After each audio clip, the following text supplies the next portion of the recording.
Bismillahirrahmanirrahim. Assalamu alaikum wa rahmatullahi wa barakatuh. Muli mutya mugamba mutya. Ndine muganda wange wano Godfrey Tumwebaze is a journalist working with the Salt Media. Musajja wa manyo mumugoberera ku social media. Obulamu bugamba ki? Obulamu bulungi IBRAH. Oli bulungi. Science okusinkana. Tuli ku extra digest mugoba nsonga atulabe no josinzira okubanga tulaba tuli ku mukolo. Tuzze ku mukolo. Tugenda kubeera ku mukolo. Tunyumirwa omukolo twetale buli kimu tukikole courtesy of God. So oli so smart. Thank you so much IBRAH. Embeera yeno afande nsabojjeko mu kamera wano muganda wange twalwana embeera ye eriwo. So embeera abagenyi batuuka butuusi abagenyi batuuka. With me here negatiddwako a celebrated musician musajja ayimba atenga mulyoyo wa myoyo nkwanirizaako nze nsinze IBRAH. Oli bulungi kemukasa buza kuba tulaba tusanyusa okubalaba ku mukolo gw'ekitiibwa yeah. Ate tusanyuse nnyo kino twakirinda okuva edda yeah. Naye kibuyaga emaze nekola ki nasuula kati tuli mu talinze embazzi embazi yobo. Oli bulungi ndikiriya. You're so smart. Hallelujah. Nawe smart nnyo. Mpaya akapera konna enyimba zo zonna nnungi. Abafarisayo bonga bangi balabye nga be bangi zimba bayo ne beeyongera abo balabe ebyonga be bangi okola n'okwanjula ne beeyongera abo. Tuli ku extra digest mugoba nsonga tuline muganda we Godfrey atenga ono musajja wa kabi nnyo ne IBRAH wafunye otya kadi invitation kubanga eno sacha mukama katonda eno wazibo okutuuka sacha mukama katonda katonda yabikola wazibo gano simanyi gange sikwagala kwange sikusalawo kwange ne IBRAH katonda akwagala nnyo ku mukolo guno kwa abantu nange nyongeddeko nti nnyo katonda akwagala. So muganda wange abantu abatulaba ebweru eyo abagoberera music abagoberera obuweereza abo basubire ki munde eyo gye tuyingira naawe omule tusubire ki munde eyo kazoke ne Godfrey.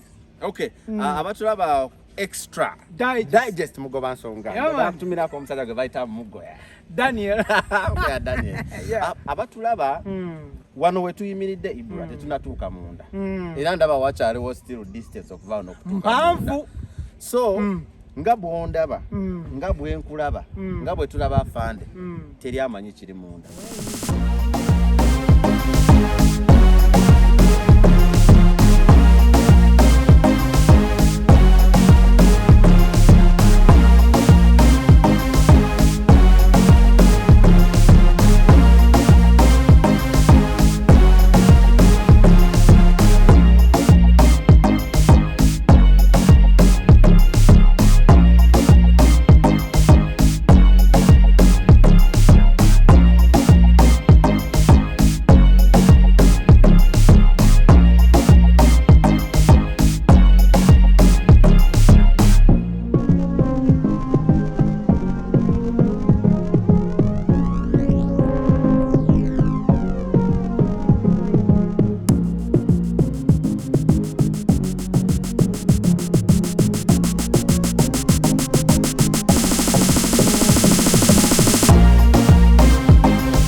murakoze nyakugira Imana twaha buri munsi ugira nyirawo buri munsi ugira izina abange mukubengalo atugambe nti ono mubwire atambuke yejere tuvaayo kubanga ffe tukuzaala kale jangu sembuke watali bakyalo jeno fe abazaala bulungi sabisukula omulenzi ngaagonda engalo katuwulira aboolugave kawulire abantu bamanyakulya kalunga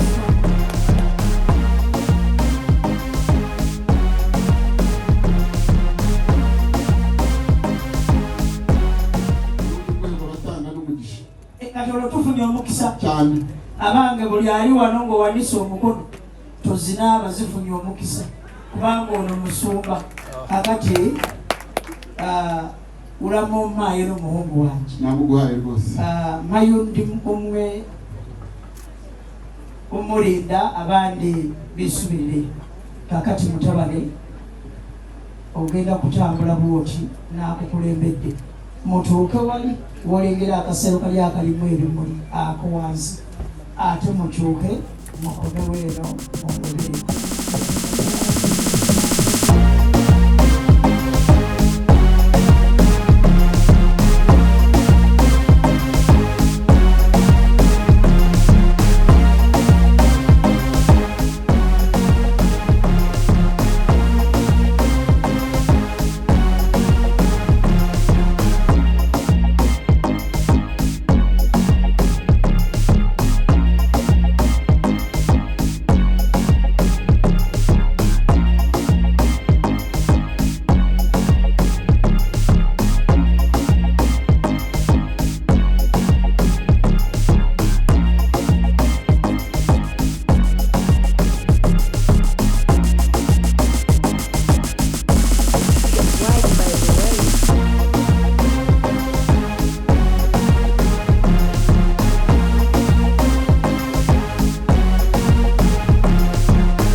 iyo tubengutse umukobwa hari uburyo bwiza bugezweho burimo n'umugisha uribuka neza ko umwana nakuzaniye musumba n'olwekyo mu ngeri y'endala abalala batera okugaba simanyi engagement n'indi biki ye kyakola nagambe buli kyakola aba agaba mukisa n'olwekyo agiye kumuha icyo bita isaro bimenyesha ngo nagasaro ke bimenyesha ngo nagasaro ke agiye no kurumwambika n'ijosi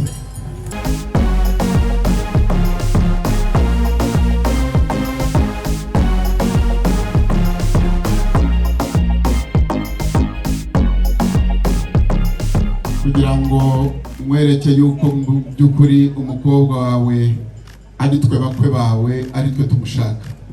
Okay, kale naye ndowooza nga bifaananyi bigenda mu maaso.